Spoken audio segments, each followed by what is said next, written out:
Hello, time for another Man in Gray book review. Today's book is Hyphen by Pardis, Mahdavi, published in 2021 by Bloomsbury. It's 176 pages. This is part of Bloomsbury's object lesson series. Now, I'm going to do something today a little bit different than what I usually do.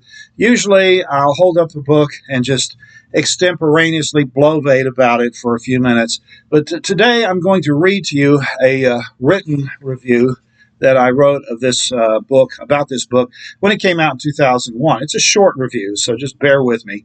But I thought I did a better job writing it than I probably could just spontaneously talking about it. So here's my review from a few years ago of this book.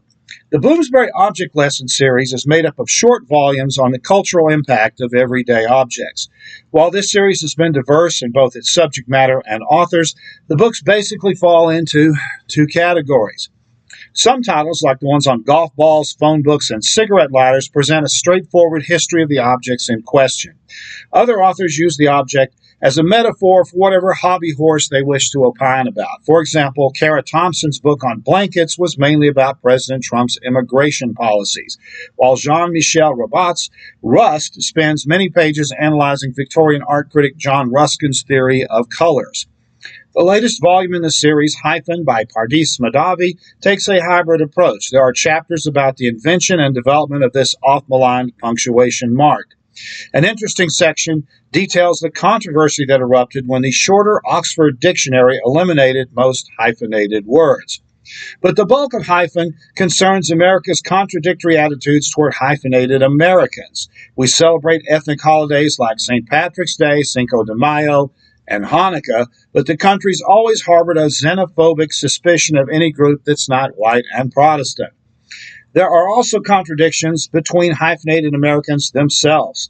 Mahdavi's parents fled to the U.S. from Iran during the early days of the revolution, and they tried to give her a traditional Persian upbringing. But, as you might expect, she rebelled against their patriarchal traditions. Mahdavi grew up to become a feminist scholar at Arizona State and the college's dean of social sciences. Mahdavi returned to Iran to research the feminist movement there and was promptly arrested by the Revolutionary Guards. The chapter on her harrowing experience as a prisoner of these fanatics is the most interesting one in the book. Unfortunately, she sketches the events briefly and does not explain what led to her release or what happened to the other women who were detained with her. Hyphen also tells the story of some of Mahdavi's students and the balancing act they must maintain to survive in the dominant culture. There is a Nigerian American whose desire to play college football is blocked by his tradition-bound mother. After a tragedy, he winds up at Arizona State University only to be pressured by African Americans on the team to take a knee during the national anthem. Meanwhile, his father, an Army veteran, insists that he show respect for the flag. It's stories like these that make Hyphen a compelling reading. However, the hybrid nature of the book works against it. An account of a trans Chinese American and the rejection by the family and by gay activists at a college is juxtaposed with a story of how Gutenberg invented movable type. The controversy of ethnic insensitivity at Google follows a chapter about a Mexican-American student who's attacked by fellow campus activists for not knowing Spanish. These transitions are jarring, but the elegant prose and the empathetic accounts of these struggling young people make Hyphen a worthwhile read. The growing diversity of the U.S. will continue to be a significant topic in the future.